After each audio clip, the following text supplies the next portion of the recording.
Kita berharap, kita berdoa bahwa pilkada di Aceh berjalan. Syederalun Komisi Independen Pemilihan Aceh telah melakukan penarikan nomor urut pasangan calon gubernur calon wakil gubernur pada pemilihan gubernur Aceh 2024. Pasangan Bustami Hamzah M. Fadil Rahmi memperoleh nomor urut 1 dan Muzakir Manaf alias Mualim Fadullah Dekfat mendapatkan nomor urut 2.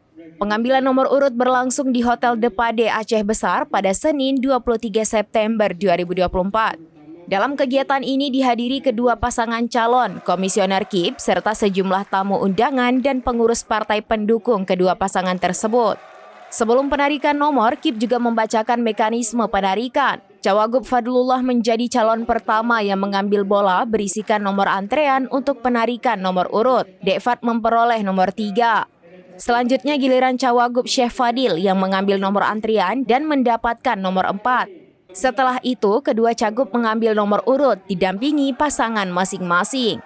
Pasangan Mualim Dekfat menjadi yang pertama mengambil nomor urut disusul pasangan Bustami Fadil. Setelah dibuka, pasangan Bustami Fadil memperoleh nomor urut 1 dan Mualim Dekfat nomor urut 2. Kedua pasangan tersebut memperlihatkan nomor yang diperolehnya kepada undangan yang hadir di lokasi.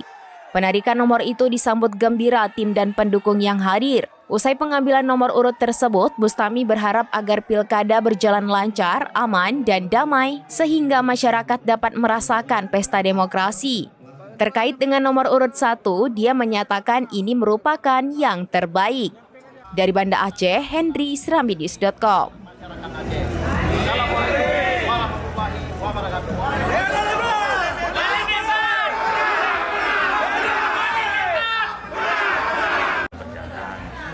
Kita berharap, kita berdoa bahwa pilkada di Aceh berjalan lancar dan damai, ya, supaya rakyat bisa menikmati pesta demokrasi. Oke? Nomor urut 1 gimana tanggapannya? Insya Allah itu yang terbaik. Takdir kita terima. Oke. Ya. Oke, makasih Om.